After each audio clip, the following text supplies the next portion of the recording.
ପିଲାମାନେ ଆଜି ଆମେ ପୂର୍ଣ୍ଣ ସଂଖ୍ୟାରେ ଗୁଣନ ପ୍ରକ୍ରିୟାର ବିଷୟରେ ଆଲୋଚନା କରିବା। ତେଣୁ ଆମେ କେତୋଟି ନିୟମ ବିଷୟରେ ଜାଣିବା।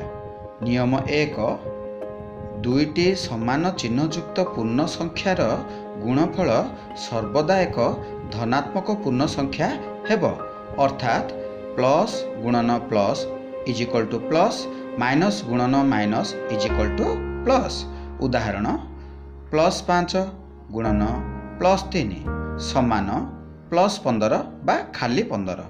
ସେହିପରି -4 ଗୁଣନ -6 ଇଜ୍ ଇକ୍ୱାଲ୍ ଟୁ +24 ବା ଖାଲି 24। ପିଲାମାନେ ବର୍ତ୍ତମାନ ଆମେ ନିୟମ 2 ଉପରେ ଆଲୋଚନା କରିବା। ନିୟମ 2, ଦୁଇଟି ଅସମାନ ଚିହ୍ନଯୁକ୍ତ ପୂର୍ଣ୍ଣ ସଂଖ୍ୟାର ଗୁଣଫଳ ସର୍ବଦା ଏକ ଋଣାତ୍ମକ ପୂର୍ଣ୍ଣ ସଂଖ୍ୟା ହେବ, ଅର୍ଥାତ୍ ପ୍ଲସ୍ ଗୁଣନ minus is equal to minus ଏବଂ ମାଇନସ୍ ଗୁଣନ plus is equal to minus. ଉଦାହରଣ, +5 ଗୁଣନ -8 ସମାନ -40।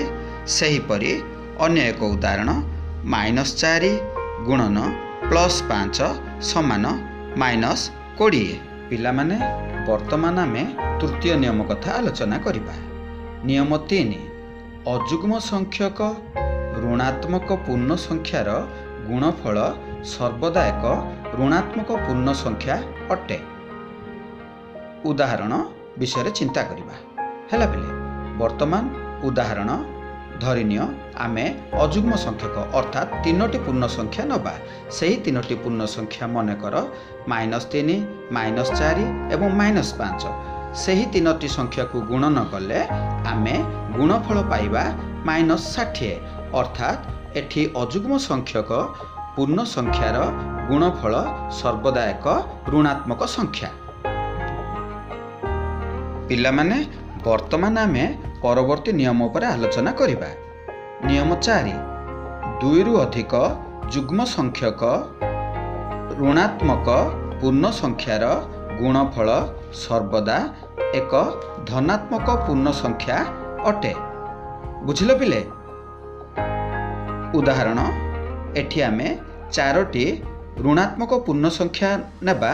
ସେଗୁଡ଼ିକ ମନେକର -3, -4, -2 ଗୁଣନ -5। ଏହି 4ଟି ସଂଖ୍ୟାକୁ ଯଦି ଆମେ ଗୁଣନ କରିବା, 2 କରି ଗୁଣନ କରିବା, -3 × -4 ଇଜ୍ ଇକ୍ୱାଲ୍ ଟୁ +12। ସେହିପରି -2 ଗୁଣନ -5 ସମାନ କେତେ? +10।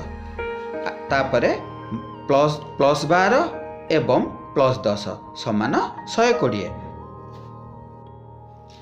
ପିଲାମାନେ ଆମେ ଏବେ ଜାଣିଲେ ପ୍ଲସ୍ ଗୁଣନ ପ୍ଲସ୍ ସମାନ ପ୍ଲସ୍, ମାଇନସ୍ ଗୁଣନ ମାଇନସ୍ ସମାନ ପ୍ଲସ୍, ପ୍ଲସ୍ ଗୁଣନ ମାଇନସ୍ ସମାନ ମାଇନସ୍ ଏବଂ ମାଇନସ୍ ଗୁଣନ ପ୍ଲସ୍ ମାଇନସ୍।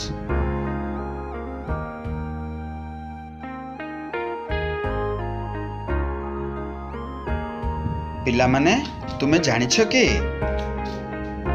ଗଣିତଜ୍ଞ ଅଏଲର 1770 ଖ୍ରୀଷ୍ଟାବ୍ଦରେ ପ୍ରଥମେ ପ୍ରମାଣ କରିଥିଲେ ଯେ -1 ଗୁଣନ -1 ଇଜ୍ ଇକ୍ୱାଲ୍ ଟୁ +1।